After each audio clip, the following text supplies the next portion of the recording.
हाय नमस्कार साथियों। आज का हम वीडियो जो लाए हैं वो भारत के महत्वपूर्ण आइसलैंड्स के बारे में इसमें हम डिस्कस करेंगे कि वो कौन कौन से आइसलैंड्स हैं जिनको हमें भविष्य में विजिट करना चाहिए। हाँ, एक मिनट रुकिए। वीडियो स्किप करने से पहले मैं आपसे कहना चाहूँगा कि कृपया करके कुछ समय हमें भी दीजिए। पचासों लोगों आप समय दे रहे हैं, क्या हमें भी 10-5 सेकंड का समय नहीं दिया जा सकता? सब लोगों को मौका दिया है तो कृपया करके एक बार हमको भी मौका दीजिए ताकि हम भी कुछ बेहतर कर सकें। अच्छा लगे तो आगे बढ़ाइए, अदरवाइज हम ये नहीं कह रहे आप मेरी वीडियो देखिए। पसंद आए तो कृपया करके जिस प्रकार से सबको समर्थन दे रहे हैं वैसे हमको भी थोड़ा सा समर्थन दीजिए ताकि हमें भी एक मोटिवेशन मिले आगे काम करने का। बस साथियों यही कहना चाह रहा था। हाँ, आगे हम अपने वीडियो में डिस्कस करेंगे कि list of islands in India 2024 की 2024 के वो कौन कौन से डेस्टिनेशन हैं जो बेस्ट टूरिस्ट डेस्टिनेशंस हो सकते हैं हमें वहाँ जाने के लिए, देखने के लिए, टहलने के लिए। तो जैसा कि हम डिस्कस करेंगे इस वीडियो में। हाँ, इस वीडियो का मैं पहले एक वीडियो आपको दिखाना चाहूँगा कि आप देखिए वीडियो कहाँ है। क्या पहले आप बताइए हमको, इंडिया का है, इंडिया के बाहर का है या कहाँ का है? जो आपके सामने वीडियो है ये क्या मालदीव का लग रहा है? नहीं ना, ये मालदीव का है। ये आप गलत सोच रहे हैं। ये वीडियो अपने प्यारे भारत का है जो कि लक्षद्वीप का है। बात समझ रहे हैं? जो आप इस वीडियो का नज़ारा देख रहे हैं सेम वही स्ट्रक्चर, वही इंफ्रास्ट्रक्चर जो आप देख रहे हैं अपने लक्षद्वीप का है। आप जहां हज़ारों लाखों रुपए खर्च करके चले आते हैं अपने फॉरेक्स रिजर्व का पैसा, जो अपना पैसा विदेशों में जाता, अगर वो पैसा अपने देश में खर्च हो उससे बेहतर अपने यहाँ इंफ्रास्ट्रक्चर डेवलप किया जा रहा है और उससे ज़्यादा अच्छी नेचुरल ब्यूटी अपने यहाँ उपलब्ध है। अगर आप चाहें तो उससे अच्छे नज़ारे का इंजॉयमेंट यहाँ ले सकते हैं। तो आप देख सकते हैं इस वीडियो को, आप देखिए पूरा वीडियो, आपको समझ में आएगा ये क्या कह रहा है आगे। आप देख सकते हैं कितना सुंदर नज़ारा है। आप इसको जिस तरीके से आए उस तरीके से डेवलप कर सकते हैं। किस चीज़ की यहाँ पे आपको कमी लग रही? बस वहीं थोड़ी सी झोपड़ियाँ नहीं बनी हैं जिनको बोलते हैं सी होटल, वो भी बन जाएंगी। जैसा कि अभी अनाउंसमेंट भी किया है टाटा ग्रुप ने कि वो अपने 2 ताज होटल यहाँ पर बनाया जाएगा। तो साथियों आगे हम डिस्कस करेंगे कि वो कौन कौन से आइसलैंड है, उनकी लिस्ट क्या है, मेन डिस्कस करेंगे। पहले एक छोटी सी डेफिनेशन है कि आइसलैंड क्या होता है। देखिए, आइसलैंड की एक कैटेगरी होती है कि एक छोटा सा लैंड मास होता है जो कि चारों तरफ से पानी से घिरा होता है। दूसरी चीज़, इसका जो साइज होता है वो काफ़ी छोटा होता है और इसकी जो कॉस्ट होती है एक्सपेंसिव नहीं होता है। एक जो लैंड मास होता है उससे सस्ता होता है। बस यही इसकी मेन डेफिनेशन है कि अगर इंग्लिश में पढ़ना चाहें तो पढ़ सकते हैं। An island is an land mass smaller than a continent entirely surrounded by water characterised by its isolation यानी सेपरेशन से। The often boast unique system and diverse flora fauna and distinctive cultural plus. यानी कि अगर हम बात करें उसकी कि आइसलैंड की वो कौन कौन से यूनिक फीचर होते हैं, तो पहली बात तो उसका इकोसिस्टम एक अलग तरीके का होता है। फ्लोरा फोना यानी कि पेड़ पौधे, जीव जंतु जो वहाँ के थे अलग होते हैं। डिस्टिंक्ट कल्चर फंड्स और इन्फ्लुएंस यानी कि वहीं का रहने का तौर तरीका वो पूरी तरीके से अलग होता है हमारे। क्योंकि रीजन ये होता है कि वहाँ पर जिस प्रकार की रीच होनी चाहिए उस तरीके की रीच होती नहीं। इस वजह से वहाँ का जो डेवलपमेंट और नेचुरल जो इकोसिस्टम होता है वो पूरी तरीके से वैसा ही होता है जैसा नेचर के द्वारा बनाया जाता है। आगे हम डिस्कस करेंगे कि इंडिया के वो कौन कौन से आइसलैंड ऑफ इंडिया 2024, इसका मेन हेडिंग देखेंगे कि 2 हमारे सबसे महत्वपूर्ण आइसलैंड है। एक तो आपको पता है लक्षद्वीप जो कि अभी काफ़ी चर्चा में है, दूसरा अंडमान एंड निकोबार है। हम दोनों को डिस्कस करेंगे कि अंडमान और निकोबार की सिचुएशन क्या है। अगर हम बात करें लक्षद्वीप की तो ये अरेबियन सी में स्थित है और अंडमान और निकोबार जो है हमारा बे ऑफ बंगाल में स्थित है। और दोनों क्या हैं, बहुत ही भारत के लिए स्ट्रेटेजिक पॉइंट हैं। India is a home of multitude of island exceeding 1200 से ज़्यादा। यानी कि हम बात करें तो अपने यहाँ आइसलैंड 1200 से ज़्यादा हैं।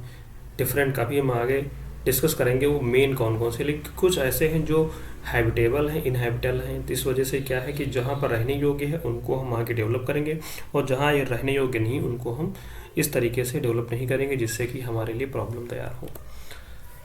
आगे हम डिस्कस करेंगे कि लक्षद्वीप, आइसलैंड और अंडमान निकोबार की जो दोनों हैं इनको अलग अलग सेपरेट डिस्कस करेंगे कि island of India, Andaman and Nicobar, इसकी हम सिचुएशन की बात करें कहाँ पर है, बे ऑफ बंगाल में है। और बाकी कहाँ पर है, north south chain between 6 degree से 45 डिग्री नॉर्थ, 13 डिग्री 45 सेकंड से लेकर के नॉर्थ में। और आर्किपेलाग कंसिस्टिंग, और इसमें 572 आइसलैंड है और जिसमें से जो 37 हैं तुम्हारे वो इनहैबिटेड हैं। यानी कि टोटल कितने हमारे पास 572 यहाँ पर है। आगे हम इनके की फैक्ट्स को डिस्कस करेंगे। अंडमान और निकोबार जो कलेक्टिवली करीब करीब 8249 किलोमीटर का एरिया कंप्राइज करता है, और इसके मेन सेक्शंस की बात करें तो हमारे पास नॉर्थ अंडमान, मिडिल अंडमान और साउथ अंडमान, यानी कि सबसे पहले नॉर्थ वाला सेक्शन हो गया है, फिर उसके बाद हम मिडिल वाले बात करें, फिर साउथ यानी कि सबसे ऊपर वाला, फिर बीच वाला, फिर सबसे नीचे वाला।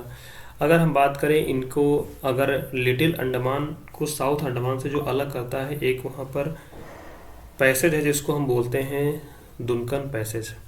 आगे हम बात करेंगे पोर्ट ब्लेयर इसकी कैपिटल है। व्हिच 3 रीजन, अगर इनके तीनों रीजन मेन हैं, Nicobar district and south Andaman and north and middle Andaman.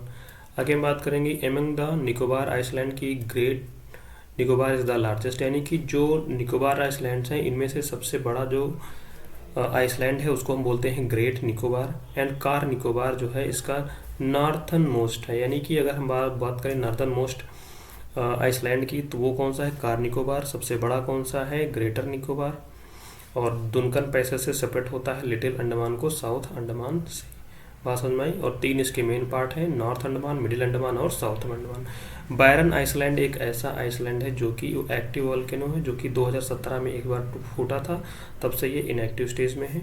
Highest की पीक की बात करें यहाँ पर कौन सी, तो सैंडल पीक है जो 737 मीटर, यानी कि अंडमान निकोबार द्वीप समूह की सबसे ऊंची चोटी कौन सी है, उसको हम बोलते हैं सैंडल टॉप, जो कि 737 मीटर की है। और जो हम बात करें कोरल लीफ से ये पूरी तरीके से सराउंडेड है, यहाँ डेंस फॉरेस्ट है और मोस्ट रॉकी ट्रेन है, यानी कि एडवेंचरस ये ट्रेन है। यहाँ पर आप चाहें तो एडवेंचर भी कर सकते हैं। आप इमेजेस देखेंगे क्या लग रहा है, कितनी खूबसूरत नज़ारा है। क्या आपको कहीं दूसरे के जाने की जरूरत है, नहीं, अपने भारत से बेहतर कहीं नहीं आपको जाने की जरूरत, ये आप देख सकते हैं। आगे हम लक्षद्वीप के बारे में डिस्कस करेंगे कि इसके की पॉइंट्स हमारे पास क्या हैं।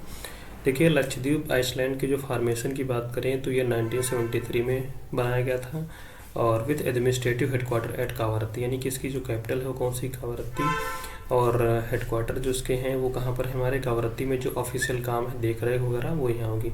पिट्टी island and uninhabited part serves as a bird, देखिए जिसको आइसलैंड इसके जो मेन है उसमें से पिट्टी आइसलैंड, अगर कोई पूछे कि पिट्टी आइसलैंड किस वजह से जाना जाता है तो आप बता सकते हैं कि बर्ड सेंचुरी के लिए जाना जाता है। The name Lakshadweep in Malayalam and Sanskrit language, यानी कि लक्षद्वीप जो वर्ड है इसका मलयालम और संस्कृत लैंग्वेज में क्या मीनिंग है, 100,000 आइसलैंड्स, यानी कि इसका मतलब हो गया 100,000 आइसलैंड्स, यानी कि सैकड़ों हजारों आइसलैंड का एक समूह। ठीक, the coral island and associated with Reunion hotspot volcanism, यानी कि एक रीयूनियन हॉटस्पॉट वोल्केनिज्म, यानी कि काफ़ी ज़्यादा ये वल्नरेबल सेक्शन है, यहाँ पर बहुत ज़्यादा एक्टिविटीज़ को नहीं किया जा सकता। लक्षद्वीप की बात करें तो ये एक यूनियन टेरिटरी कब बना, 1973 में बना, और formerly as a Laccadive and Minicoy and Amindivi island. और पहले इसको किस नाम से जाना था, Laccadive, Minicoy and Amindivi island, इन सब नामों से इसको जाना जाता है। लेकिन 1973 में जब इसकी एक यूनियन टेरिटरी की फॉर्मेशन हुई, इसका नाम दिया गया, तब इसको लक्षद्वीप के नाम से जाना जाने लगा। अगर हम की आइसलैंड की बात करें तो इसमें कावारत्ती, अगात्ती, मिनिकॉय और अमीन, यानी कि इसमें 4 हैं, वहाँ पर कौन थे, 3 थे अंडमान निकोबार में। और टोटल एरिया कितना कवर करता है, 32 स्क्वायर किलोमीटर, यानी कि 32 स्क्वायर किलोमीटर के एरिया को ये कवर करता है। देख सकते हैं इसकी ब्यूटी, क्या नज़ारा है वास्तव में, ये देख सकते हैं, ये देख सकते हैं। आगे हम डिस्कस करेंगे कि some other important islands of India, की इंडिया के कौन कौन से अदर महत्वपूर्ण आइसलैंड्स हैं, जिसमें से एक है माजुली आइसलैंड, जिसका आप बहुत ज़्यादा चर्चा में नाम सुना होंगे, जो कि एशिया का सबसे बड़ा लार्जेस्ट आइसलैंड है, जो कि एक नदी के अंदर स्थित है, यानी ब्रह्मपुत्र नदी के अंदर है। ये असम में स्थित है। और माजुली जो आइसलैंड है ये एग्रीकल्चर के लिए बहुत ज़्यादा फेमस है, यहाँ पर धान की खेती की जाती है, ये भी एक टूरिस्ट डेस्टिनेशन है। अब हम बात करेंगे रामेश्वरम आइसलैंड की। तो रामेश्वरम आइसलैंड जो गल्फ ऑफ मन्नार तमिलनाडु की है, यानी कि तो तमिलनाडु और श्रीलंका के बीच में, उसके बीच में स्थित है। और ये पंबन ब्रिज के नाम से आपने सुना भी होगा, पंबन ब्रिज जो कि समुद्र से कनेक्ट करता है, और ये काफ़ी ज़्यादा चर्चा में। आगे इसकी वीडियो में भी इमेज ऐड की, हम देखेंगे कि किस प्रकार से ये कितना सुंदर दिखाई देता है। बात करें रामेश्वरम आइसलैंड तो ये कहीं ना कहीं एक सेक्रेड आइसलैंड है ये एक रिलीजियस प्लेस है जो कि हिंदू आस्था के लिए बहुत ज़्यादा फेमस है, और यहाँ रामनाथ स्वामी टेम्पल स्थित है, और पिलग्रिम्स के लिए बहुत ही स्पिरिचुअल जगह है। यहाँ पर हिंदुत्व का बहुत अधिक प्रभाव है, लोगों का आना जाना लगा रहता है। आगे हम बात करेंगे एलिफेंटा आइसलैंड की, जो कि मुंबई हार्बर यानी कि आसपास है। Elephanta island is renowned by UNESCO listed Elephanta caves, यानी कि एलिफेंटा केव्स जो है कि यूनेस्को लिस्टेड हैं, और इसी में जो एलिफेंटा केव्स हैं इसी में एलिफेंटा आइसलैंड है जो कि रॉक का टेम्पल के लिए डेडिकेटेड है। एलिफेंटा केव्स इसी में क्या है, एलिफेंटा आइसलैंड। अगर आप जाएँ एलिफेंटा केव्स को महाराष्ट्र का भी विजिट करने के, तो आप इसको भी विजिट करें जरूर। देख सकते हैं ये रहा आपका पंबन ब्रिज का नज़ारा। देख सकते हैं किस प्रकार से कनेक्ट कर रही है एक आइसलैंड को दूसरे आइसलैंड से। What beauty.